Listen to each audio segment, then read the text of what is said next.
সব থেকে বড় দুর্গা তো তোমরা সবাই দেখেছো। আজ আমি বানাবো বিশ্বের সবচেয়ে ছোট্ট সরস্বতী।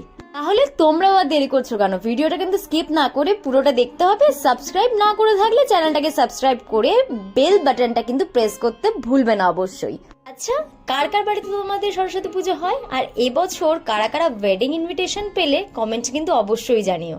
এই ছোট্ট সরস্বতীটি 1 আঙুলের মতন হবে আর এই পুরো কাজটাই কিন্তু আমি সুপার ক্লে দিয়ে করেছি, যাতে তোমাদেরও বুঝতে খুব সুবিধা হয় আর তোমরাও খুব চটজলদি বাড়িতে এটা বানিয়ে ফেলতে পারো। প্রথমেই সরস্বতী মা যার উপর বিরাজমান থাকেন মানে পদ্ম ফুল, সেটাকে আমরা তৈরি করে নিয়েছি পিঙ্ক আর ইয়েলো কালারের সুপার ক্লে দিয়ে।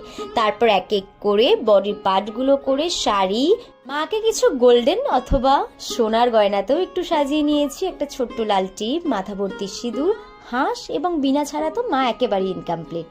তোমাদের সাথে কথা বলতে বলতে আমার 1 আঙুলের ছোট্ট পুচকি সরস্বতী কিন্তু একেবারে তৈরি আমাদের কাছে আসার জন্য। কেমন হয়েছে কমেন্ট করে কিন্তু অবশ্যই জানি। বাই।